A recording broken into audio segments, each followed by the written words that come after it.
Hello, everyone, and welcome to another edition of Ask Me Anything presented by Moser Consulting. I'm your host, Angel Leon, Moser's HR advisor. In this week's episode, we'll be talking about ransomware with one of our own. Coming back for more on Ask Me Anything is Jim Timberman, Moser's Director of Managed Services. Jim joined us for two of our most popular episodes on season one of Ask Me Anything. Both of them are managed services podcasts. This time, we're talking with Jim about ransomware attacks and incidents. Where do attackers start? What can you do to be prepared? What type of plan do you have in place in case an attack does happen? All of these questions and much more will be answered here today in Ask Anything. Jim, it's great to have you back on Ask Anything for a third time. You're our first guest to have crossed that threshold. So congratulations. How are you? I'm good. Thank you. Thanks for having me again. It's always fun to do these. Absolutely. Anytime. I mean, those first two episodes were really fun. So let's start off with the basics. What's a ransomware attack? What ransomware does is it really encrypts the files and the endpoints. And through that, it threatens to erase them so that individual or a hacker's gotten in there, is planted this code, encrypted it, and basically allows it to be held up until it's unencrypted, which is basically a key or a code that's put into it.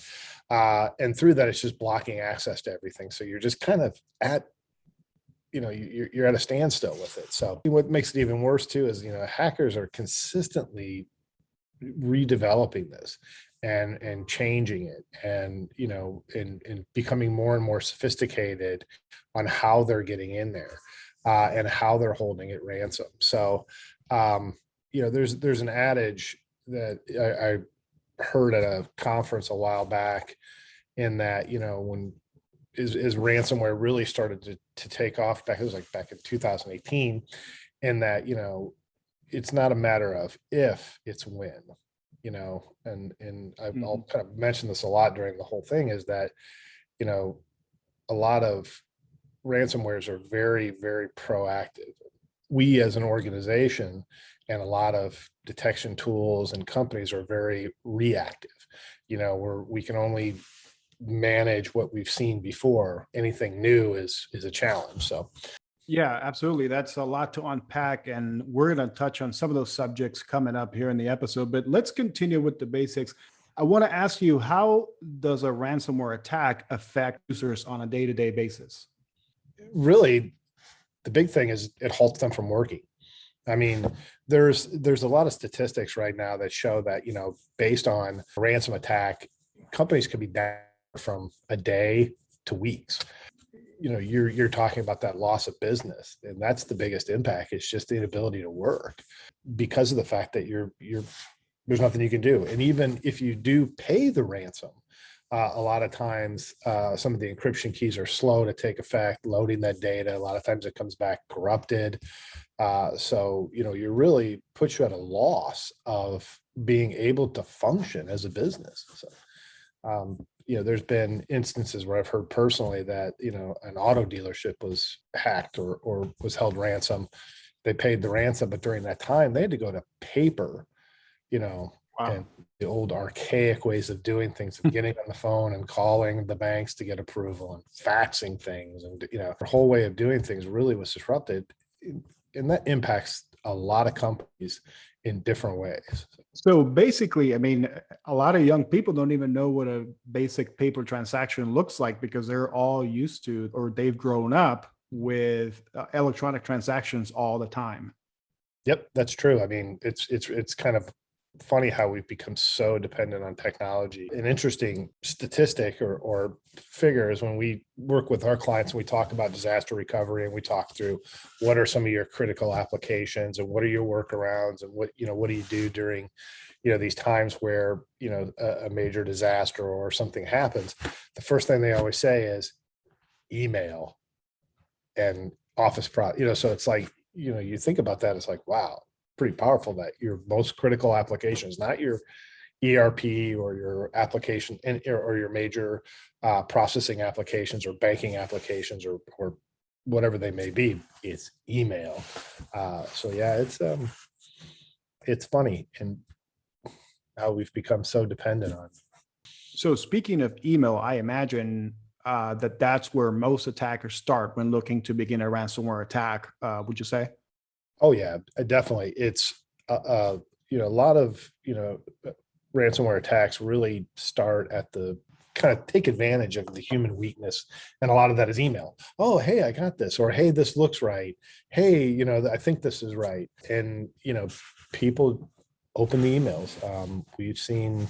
I've heard the story, I've seen it in action where companies, all of a sudden, somebody opens up that email and they're compromised, and it looks good and they're getting a lot more sophisticated, and, they look and feel and look right, and boom, they get hit, people open the email or they log, they hit the link and log in. And next thing you know, they've opened themselves up for a breach, and compromise not only their email, but company data, personal data, because there's the ones that hey, this is your bank account, we need you to check this, or this is your American Express asking you to validate something, and click. Yeah, and a lot of the times, as you were mentioning, I mean, simple emails, a simple message, they disguise themselves as something that you might think it's legit Mhm. as an individual, but then at the end of the day, it really is not. I mean, you have to key in on some different factors, maybe a misspelled word, maybe an unnecessary ask, like you were mentioning, hey, can you verify your date of birth and your address? So those are the key things that people should be looking out for when they get emails. Yeah, and that brings up a good point too, because the major issue here is the from the user side of things is the lack of awareness on what to do, and looking at the different sizes of companies. Some companies spend a lot of money and a lot of time really training and making individuals aware of what is a good email versus what is considered a bad email or a phishing email or spam even, because there's a line between phishing and spam. Spam sometimes is just you're getting hit with advertising, somebody's wanting to sell you something. Phishing is more of click this link, and that's where they're trying to draw you in. So it's really difficult sometimes for just an average user just to understand what's the difference. So the whole awareness and training from is key these days. It's just making people be smarter. Hey, if it looks suspicious, don't open it. Ask the question, and that's what we tell a lot of our customers and our users. If it looks suspicious, don't open it. So, what type of companies do you think get hit the most by ransomware attacks? Because right now, I feel like every time you turn on the news, you see a different company. You see, unfortunately, medical records. You see hospitals be attacked. So, what can you tell us about what kind of companies you think get hit the most? Well, technically, everyone's at risk. Economically, a lot of the more sophisticated attacks are really targeting larger organizations just because they have the greater ability to pay. But all in all, everyone's at risk. I've seen instances where small companies have been hit, and then you hear the stories of just recently of Accenture. You've got the whole gas pipeline gets hit. You've got the meat packing Yeah. industry getting hit. The city of Atlanta, the city of New Orleans, it just varies. And then there's, we've seen some recent instances where a small company here in Indianapolis was hit. And, luckily they rallied pretty quickly to get back up. But, in talking with the owner, he's like, if we weren't able to get back up within the time frame we did, we'd be out of business. So, Wow. so there's definitely a major impact to all organizations, and even the consumer. You don't really think about it, but all the stuff that happens, it trickles down into cost to the user. You look at with what happened with some of the meat packing plants, they got hit. Price of beef went up. Mhm. The pipeline, the gas pipeline Pipeline. hit on the East Coast. Gas prices rise, and we're still recovering Mhm. from it. So it really takes its toll. So Well, not just in the case of the pipeline, I mean, not just the gas prices, but also the people trying to hoard gas and put gas everywhere just to save it because they feel like, my God, it's gonna end. We're not gonna have gas for the next 3 months. So that, it creates a trickle effect, as you were saying, of the different things that can happen when a ransomware attack does occur. So what can you do when attack does happen? Um, really the key is obviously not the panic, it's not the end of the world. you really need to first isolate and quarantine those devices, from your network so it doesn't kind of spread out. So with that, if it happens to an individual endpoint, a PC versus a server versus a database, isolate that and just kind of quarantine that from there. And then you want to identify what's going on, try to figure out, has this gone anywhere else? Has this spread beyond just one location?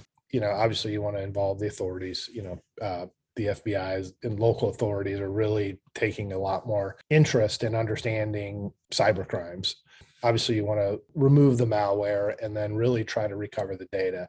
That's a big piece there because there's a lot of different ways to try to get that. You obviously could pay the ransom, get the code and recover the data back, or you can try to recover from backups and so forth. Yeah, and that is a key part there that you mentioned, Jim, specifically about tracing your steps, kind of figuring out where that detachment happened, where that opening happened, so that you can basically patch that up, and then for it not to happen again. Yeah, and quite honestly, it's like people that tell you that they have all the answers really don't, because like I mentioned, as we look at this, we're very reactive to whatever happens, and even if you look at a lot of the endpoint detection tools, the antivirus tools, et cetera, they're only going to know what the latest thing is and how to prevent it. And it's these groups and hackers and are all far ahead of what most people are at as far as finding the code to get in there, looking at ways to get in there and finding the vulnerabilities to get in. So again, it's not a matter of if, it's when.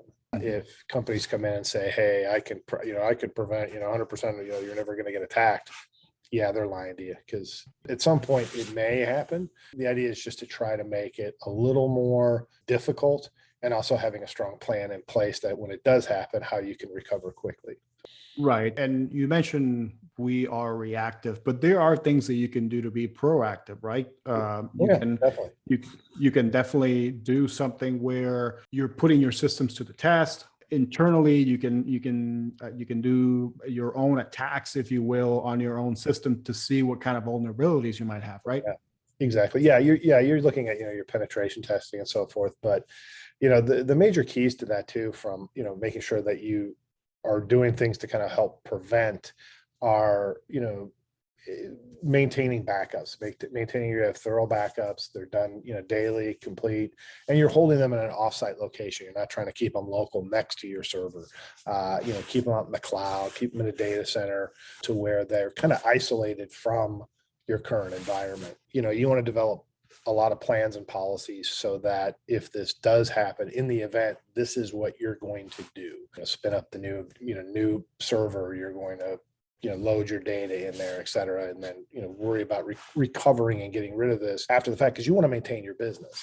So you want to check and review your port settings. Do you have open ports? Do you have ways that people can get in outside of the normal path of through email or compromising someone's username and password? So you really want to harden your endpoints, make sure that you're using a good endpoint detection tool, making sure that that the antivirus and everything is up to date and continuing to be up to date. That also makes sure that you're up to date on all your patches and all your system updates. Staying on top of that, I think one of the first big major hacks was a few years ago. One of the reasons why is they were so far behind on their Windows patches that there was a lot of vulnerabilities within those codes of the operating system. So allowed people to get in. You want to keep your systems up to date. If you have firmware updates on your firewall and switches, routers, and your network devices, make sure you're staying on top of those. Don't let those lag. The other thing too is just training in knowledge is the key. A lot of companies spend a lot of money now in order to ensure that their users and their workforce are trained in understanding what to do and what not to do. Don't go to these sites. And if you get a link here and you see this, don't do that, don't do this. So a little common sense comes into play there. And that's probably the biggest thing. And then look at the various tools. You want to look at your endpoint detection tools. You want to look at a little bit stronger antiviruses. And with that too, you want to look at all your policies. What are you going to do? What does it look like from, an access control policy? Who has access to what, et cetera? And, a lot of limiting people being able to go to places within your environment. And then within that too is, multi-factor authentication, making it, not just a username and password gets you in anymore. You've got to have the second layer of authentication in order to get in. So those are the basics. There's a lot more things you can do, but, those are really the key things that really will help prevent and hopefully prolong any kind of, breach or intrusion. Yeah, that definitely sounds like a well-oiled game plan, or at least a basic, as you mentioned, game plan in order to prevent, maybe to react to an attack as well, if an organization should fall prey to that. I want to go a little bit off topic here. Well, not off topic, but kind of bring this to something that you shared with us the other day. And that is that most companies that are hit with ransomware attack file for bankruptcy within a few years after the attack. That's a very alarming stat. Yeah. What can you tell us about that? Yeah, it's kind of interesting that, when these things happen and the impact, we talk about how does it impact your day to day, et cetera, and how does it impact others. But there's a big trickle down effect, and just from a numbers perspective, it's projected that over $20 billion will be paid out in ransomware attacks over the course of over 2021. That's an increase of losses over 225% from 2020. So, and you look at this and you say, wow, where does this, this is a lot of money. This isn't like, a few $100s, and then you look at kind of how much companies have shelled out in paying ransom attacks. It's anywhere from 350,000 to 1.4 million, and that's breaking that down into statistics. 35% of all businesses that were hit, that's what they paid. And then you're looking at another 7% paid over $1 million, $1.4 million. So your larger organizations are paying a lot more money for this. So the amount of money that's moving around and being paid, it's a pretty good business. So let's say Hag is a good business, but it's the amount of money that's being paid is really kind of shocking at times. There's also a bigger impact. You look at not just, okay, as an organization, we got to take a loss here and pay the money from a business loss of it. You look at revenue loss during that time of outage.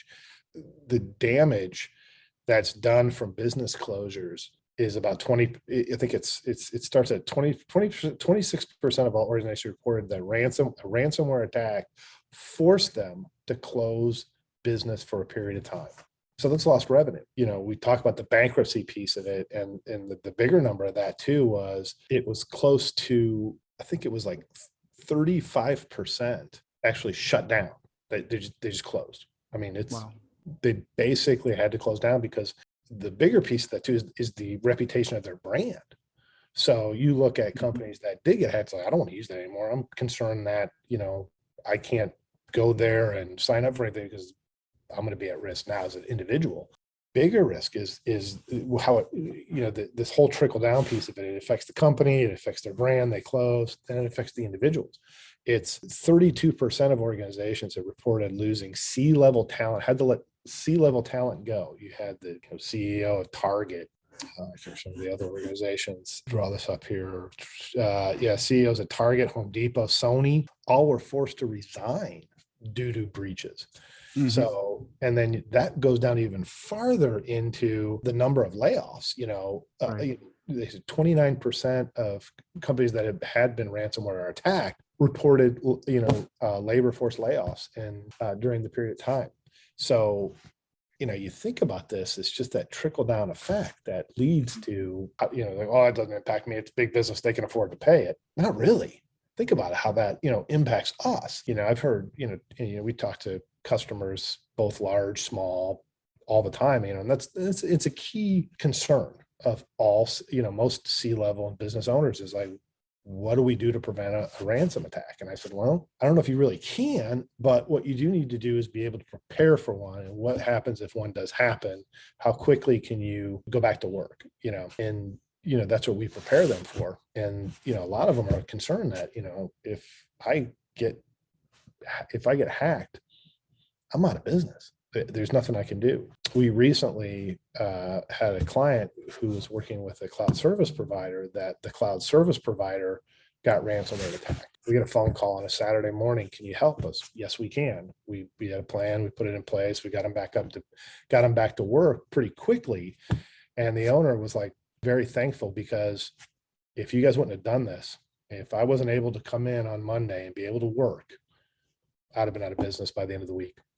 I was like, wow, that's kind of scary, it impacts everyone. So Yeah, it does. And it's interesting because I was watching some programming on ransomware the other day, and not to go off this topic, but I was even seeing how it was on the dark web. You could actually pick up software off the shelf, if you will. Oh, yeah. And basically, and if say I wanted to go attack, big XYZ company, I just go over there, pick whatever I want. There's companies that actually just are doing this right now. You pay them a fee, and then they do attack another company, and then it's like, yeah. It's kind of how we talk about, we have Moser as a service, and we present that, you work with Moser, Yeah. we provide you all. There is actually ransomware as a service. Right. It's just what, they're selling the code out there, and they just basically, it's just hey, you're buying this, you get a percentage of whatever we, get out of the hack, so like I said, these guys are getting sophisticated, and, it's us against them, and, a lot of times they're going to win, and, we just have to be prepared to be ready to address it, and have all the right policies and procedures in place so when it does happen. So you're not sitting there going, what do we do? Okay, here's what we do, and test it. We've been asked by a number of clients to like, okay, what happens if this happens? Let's walk through a tabletop exercise. Let's talk about what we'll do. And okay, this is what we'll do, et cetera. And one of the big things is now more so is that, there's the payment side of that too, which is people, a lot of different organizations and companies will tell you, pay it, don't pay it. That's your decision. That's a company's decision to make there. It's not mine, but my role is to make sure that they recover. You don't get to that point. Yeah. Well, even if it doesn't, recover and get back to work, so. Right. As quickly as possible.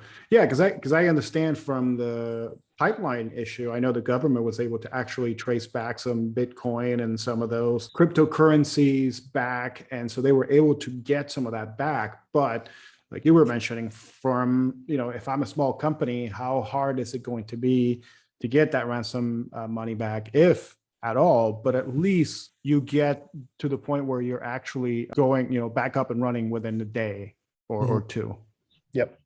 Yeah. Cause there's instances where it's cripples organizations. It's hard to explain. It's like one of those things where it's like, it's amazing how, one little thing can bring down a huge organization, and then you just look at the fallout from it. So it's kind of staggering. So along the same lines, insurance companies are asking for more information, and one could assume higher policy costs to ensure organizations against these types of ransomware attacks. And as we were talking just a minute ago about organizations paying the ransom and trying to at least get back up and running, with insurance companies, that is different, because they're supposed to be there, right, to insure your company and in case something goes wrong. So that factors in as well as to the decision from companies as to what they want to do. That piece of it has changed completely too, because cyber insurance was just like, okay, here, you're covered for X dollars, and that's what they would pay. Well, a lot of times, more so now because it's become more prevalent, insurance companies are having to pay out that money. So now they're like on their end going, okay, we're going to insure you again, and it's going to be, they want it to be more risk-based, but what are you doing to prevent it from happening? Because before it didn't matter. Just, hey, here's your $5 million, just go pay the Bitcoin and be gone. And now it's like, well, I'm paying because it is more prevalent. I'm paying this, and I shouldn't be paying it because are you providing best practices?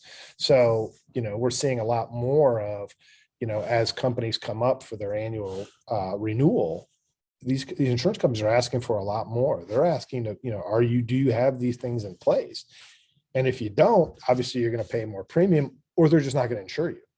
And that's even more terrifying for a company to say, well, I can't get insurance because I'm not, well, how do I get all this stuff done? We just recently did, one of our clients had their insurance policy come up for renewal, and with the questions they were asking, I was like, oh my, I mean, it was like 3 pages of questions of, do you have multi-factor authentication in place? Where's it located? Do you have it at this level? What are you doing from an access control? So, there's a lot of policy there that they want to see that you have in place that before they insure you, because they're at risk. I mean, they're the ones paying the money, so they want to make sure that their investment is covered. So, and, this is going to lead to a lot more of what is going to be covered and what isn't, and if you're not doing the right things, insurance companies won't cover you. That's where we as an organization come in, right? And provide those services, Moser as a service, if you will, basically to make it difficult for attackers to prevent those attacks from happening. But like you were saying earlier, we try to do our best, or most companies do their best to try to prevent those attacks. But that's where we come in and try to provide those services. Like you were mentioning, we review those policies so that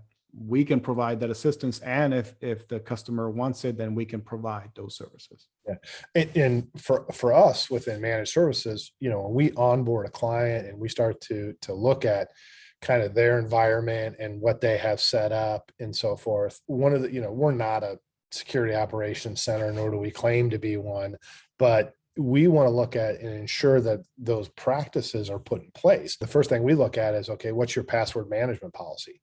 We don't have one. Well, you need to put one in, and you need to have it this, and it needs to change every, 30, 45, 90 days, 60 days, whatever it needs to be, special characters, phrasing, however, to make it a little more difficult. Multi-factor authentication. We look at, who has access to what.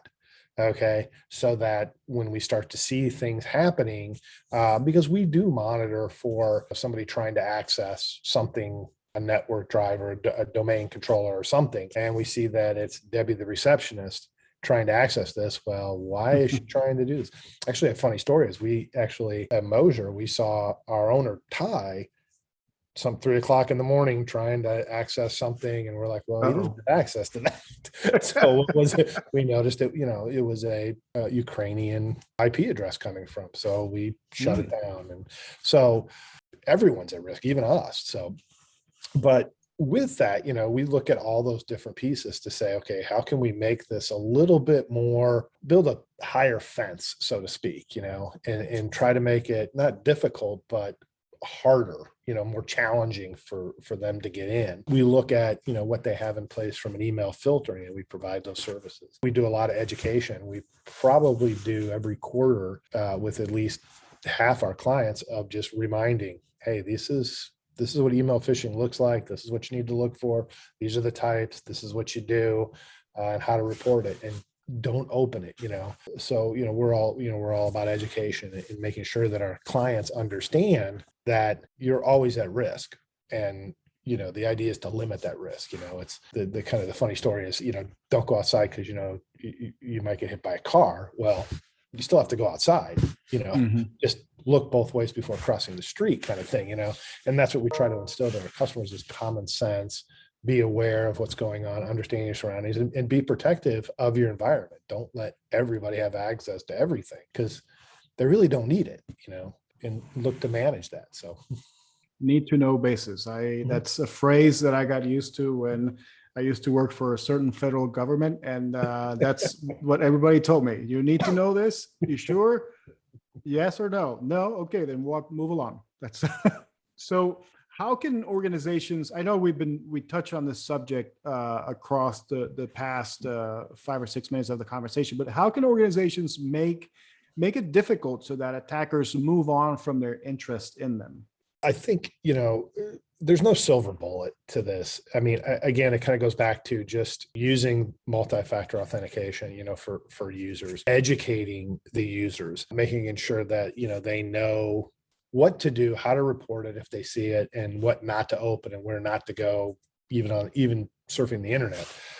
Organizations need to kind of follow good hygiene practices too, from making sure their patches are all up to date, making sure that they're doing backups and they're off site and they're kind of secluded a little bit. And also looking at some different tools to put in place so that they can be aware of something that starts to happen, or if there's any kind of those triggers that come in that they could be aware of, and catch those as they're starting to happen, just to kind of be a little bit more preventive. But again, it's, a lot of it's just educating, and putting the simple policies in place. Yeah. Don't stay on the X, right? Don't stay on the X. Move, keep Yeah. moving, keep Mhm. them moving. Just Mhm. basically keep changing your, as you were mentioning, things as simple as keep changing your passwords every 60, 90 days. Don't stay on that X. Just don't stay on that X. Yeah. And that's actually a good point, is that, a lot of people and a lot of companies hate that. I remember, what's my password again? I forgot it. Da, da, da. Yeah, but they don't realize the impact of them, but being able to do that, and changing that, and not being able to use the same password every time goes a long way, and, we've had a lot of organizations, when we implement a lot of the password policies and multi-factor, more so in the last year, a lot of C-level people complaining about it. And I like to sit across the table and go, well, what's more of a nuisance? You having to open up something and put a code in it again, or somebody shutting down your business for 5 days? Right. That's a very important and key question. And even with their own internal IT teams, where they just go, oh, here's my password. You do what you need to do. Don't do that. Don't do that. Don't give out your password. I don't care if the guy works with you and you've known them for 10 years. Don't do that. I'm not a security engineer by any means. When we onboard clients, we usually do kind of what we do, walkthroughs, and understand their environment and see their office and see how they work, and understand their business. We always like to look around and see that, person that has the sticky note on on their keyboard that's got their password on it. Like, it's probably not a good idea. Old reliable sticky note is not really reliable. Yeah. Jim, it's been wonderful to have you back here at Ask You Anything. Thank you very much for being with us today. Thanks for having me. Appreciate it. Thank you for listening in to this week's edition of Ask You Anything, presented by Moser Consulting. We hope you enjoy listening to our conversation about ransomware with our guest, Jim Timberman. Join us next week when we continue to dive deeper with our resident experts and what they're currently working on. And remember, if you have an idea or a topic you'd like us to explore, please reach out to us through our social media channels. In the meantime, please remember to give us a rating and subscribe to our feed wherever you get your podcasts. Until then, beware of ransomware, and so long, everybody.